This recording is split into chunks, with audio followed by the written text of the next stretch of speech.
Warahmatullahi wabarakatuh. Selamat siang Healthy People Rumah Sakit Sentra Medica dimanapun Anda berada. Senang banget hari ini bisa kembali menemani teman-teman di aktivitas siang harinya bersama saya Dr. Eni Wahyu Novianti dan Dr. David Rudianto Salim, spesialis ortopedi dari Rumah Sakit Sentra Medica yang telah menyempatkan waktunya untuk hadir di tengah-tengah kita. Boleh mungkin dokter disapa dulu teman-teman kita yang ada di rumah, Dok? Ya, selamat siang semuanya. Gimana Dok kabarnya hari ini? Sehat ya, Dok? Sehat. Ya, hari ini kita akan membahas mengenai mitos atau fakta berkaitan dengan osteoporosis. Tapi kita singkat cerita dulu nih ya dok ya. Osteoporosis itu sendiri kan merupakan suatu istilah kalau orang-orang awam menyebutnya tulang keropos dok ya. Di mana osteoporosis itu sendiri tentunya masih menjadi masalah global dan WHO sendiri sudah menyatakan bahwa ini membutuhkan kesadaran tinggi dari masyarakat untuk melakukan pencegahan terhadap kasus ini sendiri. Mungkin boleh dok didefinisikan terlebih dahulu osteoporosis itu apa sih dok? Ya, jadi osteoporosis itu kalau kita lihat dari katanya kan dari osteo dan poros ya. Jadi osteo itu tulang, poros itu berongga ya atau keropos ya. Jadi bisa dibilang osteoporosis itu betul ya merupakan tulang yang keropos atau kepadatan tulang itu berkurang sehingga tulang itu mudah patah ya. Jadi gitu. Ya. Berarti terjadinya kepadatan tulang yang berkurang sehingga menyebabkan tulang menjadi mudah patah. Tulang tersebut rapuh jadi mudah patah gitu. Itu sendiri udah mengganggu kualitas hidup dari orang tersebut dok ya tentunya. Betul. Oke dok, ini kan orang-orang masih pada awam nih dok. Ada yang tahu mengenai osteoporosis, terus satu lagi kan ada yang namanya penyakit osteoartritis nih dok. Sebenarnya kan dua hal yang berbeda dok ya. Mungkin boleh didefinisikan secara awam nih dok, biar mereka lebih paham. Iya, kalau osteoporosis itu tadi yang terkenanya tulang ya. Jadi tulangnya keropos, mudah patah, rapuh ya. Kalau osteoartritis itu kan sendi ya. Jadi itu terjadinya di sendi. Jadi itu pengapuran yang terjadi di sendi ya, sehingga yang satu di tulang, yang satu di sendi gitu ya. Jadi dua hal yang berbeda tentunya dok ya. Oke dok, untuk osteoporosis itu sendiri kenapa sih dok bisa terjadi? Ya, jadi kita balik lagi ya ke konsep dari osteoporosis itu ya. Osteoporosis tulang kita kan sebenarnya merupakan suatu organ ya. Benar, dok. Jadi organ itu dia setiap harinya terjadi remodeling tulang ya. Jadi di mana tulang itu setiap harinya ada yang mati dan digantikan dengan tulang yang baru ya, sel-sel tulang itu. Jadi ada namanya sel osteoblast itu yang membentuk tulang yang baru, dan juga ada namanya sel osteoklas, dia yang memakan sel tulang yang mati. Nah, pada anak-anak dalam masa pertumbuhan itu terjadi seimbang ya osteoblast dan osteoklas ini. Jadi tulang yang baru digantikan tulang yang mati digantikan oleh tulang yang baru. Tapi dengan sejalannya usia, pengaruh hormon dan lain-lain, nanti pembentukan tulang itu semakin lama semakin turun ya, dan proses osteoklas ini semakin tinggi. Jadi lama-kelamaan tulang itu menjadi keropos dan mudah patah. Oke, gitu. Berarti bisa dibilang terjadi ketidakseimbangan lagi dok ya antara osteoblast sama osteoklasnya dok betul. Oke dok, untuk faktor penyebab dari osteoporosis itu sendiri apa aja sih dok? Ya, jadi faktor penyebabnya itu dibagi dua ya. Biasanya ada faktor penyebab utama atau primer dan sekunder. Nah, yang primer itu dibagi dua lagi. Jadi yang pertama karena usia ya, atau kita bilang osteoporosis senilis ya. Yang kedua adalah pengaruh hormonal atau postmenopausal. Yang senilis itu biasanya usianya kurang lebih di atas 70 tahun. Kalau untuk menopause itu biasa di usia sekitar 50 tahun ya, 50 sampai 70 tahun. Itu karena pengaruh hormonal.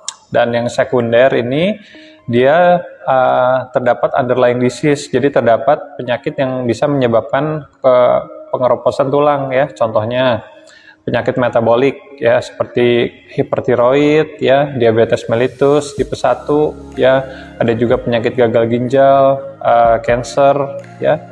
Dan juga ada faktor-faktor lain seperti kebanyakan merokok, minum-minuman alkohol ya, kurang aktivitas, kurang olahraga, kurang asupan kalsium, vitamin D, itu bisa menyebabkan osteoporosis sekunder. Oke, gitu. Berarti emang ada penyebab primer kayak usia sama faktor yang wanita tadi dok ya, postmenopause, sama ada faktor sekunder sendiri, ada underlying disease-nya atau memang pengaruh dari gaya hidup sepertinya dok ya. Betul. Oke dok, untuk pasien-pasien osteoporosis itu sendiri dok, apakah hanya bisa mengenai pasien-pasien dengan usia lanjut atau usia-usia muda ini bisa kena juga nih dok? Ya, jadi osteoporosis memang 90% itu dialami pada usia lanjut ya, terutama pada usia di atas 50 tahun dan khususnya wanita ya, wanita dok. Lebih sering karena tadi pengaruh hormonal tadi ya, dan menopause.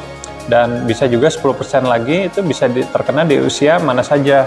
Yang itu yang osteoporosis sekunder tadi ya, dari pengaruh genetik, lifestyle, gaya hidup, ya, penyakit penyerta, ada penyakit metabolik dan lain-lain, itu bisa terjadi di semua usia ya gitu. Berarti ada pertanyaan ya dok ya, mitos atau fakta nih osteoporosis hanya bisa mengenai seorang wanita aja?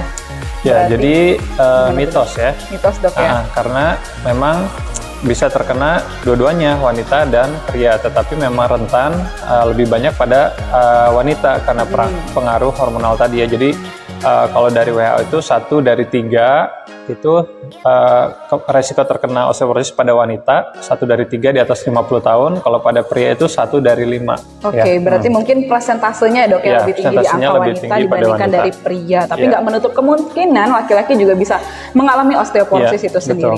Oke dok, bagaimana sih dok kita bisa tahu apakah kita ini mengalami osteoporosis atau enggak nih dok? Nah, osteoporosis ini memang sulitnya, dia juga disebut silent disease ya, silent disease karena dia sebenarnya tidak menimbulkan gejala sampai akhirnya tulang itu patah dan menimbulkan nyeri ya. Jadi yang pertama yang bisa kita lihat sebenarnya kalau pada wanita usia lanjut ya, biasa wanitanya menjadi bungkuk ya, atau sering sakit-sakit pinggang ya, itu udah bisa curiga ya. Terus apalagi misalkan dia terjatuh terpeleset di toilet misalkan patah ya, dimana orang lain dengan terjatuh itu tidak patah, dia dengan benturan sedikit itu patah, itu bisa kita curiga suatu osteoporosis ya. Jadi tadi ya keluhannya biasa cuma nyeri atau patah tulang gitu, dan setelah itu baru kita bisa periksa gitu untuk pemeriksaan lebih lanjut. Nah, pertama bisa dari X-ray ya, kita bisa lihat padatan tulangnya. Kedua dari laboratorium ya, kita bisa cek kadar kalsium, vitamin D atau yang kadar lainnya. Dan ada pemeriksaan namanya pemeriksaan kepadatan tulang ya, untuk melihat bone mineral density-nya, yaitu DEXA scan ya, dual energy X-ray absorptiometry itu ya, DEXA scan. Jadi fungsi alat ini adalah seperti X-ray ya, untuk melihat kepadatan tulang di tubuh kita ya. Biasa dilihat di daerah area tulang belakang, pinggul sama area pergelangan. Nanti dari sana kita bisa lihat kepadatan tulangnya dibandingkan dengan tulang dengan usia yang normal ya, usia 30 tahun atau 25 tahun. Nah, dari sana kita bisa melihat faktor resiko, apakah bisa terjadinya fraktur dalam 10 tahun ke depan ya. Makanya dari itu kita bisa evaluasi apakah pasien tersebut perlu minum obat-obatan penguat tulang seperti itu.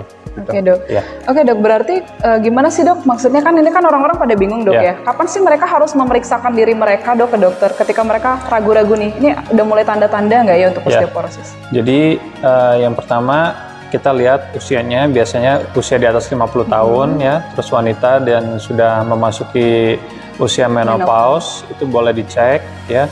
Terus bila terdapat underlying disease tadi ya, seperti dia terdapat hipertiroid ya, gangguan cancer atau gangguan penyerapan kalsium dan lain-lain, terus dia mempunyai gaya hidup yang kurang baik ya, seperti tadi ya, merokok alkohol ya, kopi, terus gaya hidupnya kurang baik lah ya. Nah, itu bisa dicek gitu dengan pemeriksaan DEXA scan ya. Gitu. Berarti mungkin kalau apalagi yang udah mulai ngalamin keluhan berkepanjangan mungkin dok ya, bisa langsung diperiksakan diri di spesialis ortopedik nih. Betul. Oke dok, sebenarnya bahaya osteoporosis itu sendiri bagi kesehatan itu apa aja dok? Ya, jadi osteoporosis kan sebenarnya di tulang ya. Tulang kita kan kita pakai untuk beraktivitas, bergerak ya, bekerja ya. Jadi kalau osteoporosis resiko patah tulang lebih tinggi ya, dan bila terjadi sudah patah tulang itu kan memang harus diobati ya, dan ya itu sangat berpengaruh ke aktivitas sehari-hari kitanya ya, untuk bekerja, bergerak ya, untuk semuanya lah bisa terganggu ya. Oke dok. Jadi gimana nih dok langkah kita untuk mencegah agar kita terhindar dari osteoporosis itu? Ya, jadi kita harus tahu ya, namanya tulang itu dia akan mencapai peak atau kepadatan tulang itu pada usia sekitar 25 tahun sampai 30 tahun ya. Jadi waktu kita semasa kecil itu kita tuh menabung untuk kepadatan tulang ya. Makanya waktu kecil itu kita harus minum asupan kalsium yang cukup, vitamin D, terpapar sinar matahari, berolahraga yang cukup gitu ya. Karena kita menabung, itu tuh saat-saat kita menabung kepadatan tulang sampai usia sekitar 30 tahun. Setelah 30 tahun itu setelah mencapai peak dia akan turun pelan-pelan ya sampai akhirnya padatan tulang kita berkurang gitu. Jadi memang untuk cara mencegahnya yaitu harus dimulai dari usia muda ya, dari kita kecil, remaja ya, yang tadi ya asupannya harus baik, pola hidup baik. Karena kalau udah usia-usia lanjut itu ya agak susah kalau untuk mencegahnya ya gitu. Berarti memang harus dari kecil itu dibiasain untuk pola hidup yang baik dok ya tentunya. Ya. Oke dok, untuk mitos atau fakta nih dok. Tadi kan kita udah bahas osteoporosis kayaknya lebih banyak terjadi pada usia-usia yang lanjut dok ya. Kalau usia-usia muda tuh biasanya karena apa aja nih dok selain dari underlying tadi? Ya usia muda ya tadi ya. Memang dia persentasenya sedikit sekali ya dibandingkan yang usia lanjut sekitar 10% saja. Ya terutama tadi ya pola hidup ya, terus biasanya kalau dia terdapat gangguan metabolik, diabetes mellitus tipe 1 ya bisa terjadi pada anak-anak kan. Terus ada gangguan ginjal, gangguan penyerapan kalsium pada usus ya. Terus faktor genetik juga bisa ya. Osteoporosis ini sebenarnya susah nggak sih dok kedeteknya? Kedeteknya susah ya, makanya tadi disebut silent disease itu dia hanya bisa kita ketahui kalau tadi setelah terjadi patah tulang ya, tiba-tiba hanya terjatuh kok patah, baru kita periksa oh ternyata tulangnya keropos gitu, atau ya tadi dengan melalui screening menggunakan DEXA scan itu, cuma memang nggak semua rumah sakit punya ya DEXA scan itu, biasa kita bisa kerjasama nanti sama laboratorium atau rumah sakit yang mempunyai DEXA scan itu. Ya. Oke dok, ini ada mitos atau fakta nih dok. Minum susu itu bisa mencegah terjadinya osteoporosis, gimana tuh dok? Ya, jadi itu ya fakta sih ya. Nah, memang kalau tapi minum susunya pada usia berapa gitu ya? Jadi memang pada usia muda itu asupan kalsium itu penting ya, kan dia memang terdapat di susu ya. Cuma memang asupan kalsium kan tidak hanya di susu ya, dia banyak di makanan lain ya seperti daging-daging. Oke teman-teman, Dr. David udah banyak banget berbagi informasi terkait dari osteoporosis hari ini. Mitos atau fakta mungkin udah juga cukup dijawab dok ya. Semoga bisa bermanfaat buat teman-teman. Bagi teman-teman yang mungkin belum follow Instagram kita, boleh di follow di Instagram RS Sentra Medica Cikarang. Terus bagi teman-teman yang mungkin belum sempat nih nonton live kita hari ini, boleh juga bisa dilihat dok ya di Instagram kita, karena di sana masih banyak banget informasi yang mungkin bisa teman-teman lihat. Oke dok, mungkin boleh dikasih tahu nih dok ke teman-teman jadwal praktek dokter hari apa aja. Mana tahu nih ada teman-teman yang butuh konsultasi, tiba-tiba habis dari lihat nonton live ini, wah saya nyeri tulang nih, wah saya ngalamin kerapuhan nih di tulang, saya mau konsul, gimana tuh dok?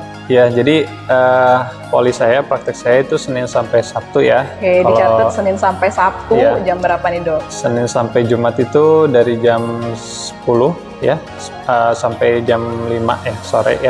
Kalau Sabtu itu di jam 8 ya, 8 sampai 10.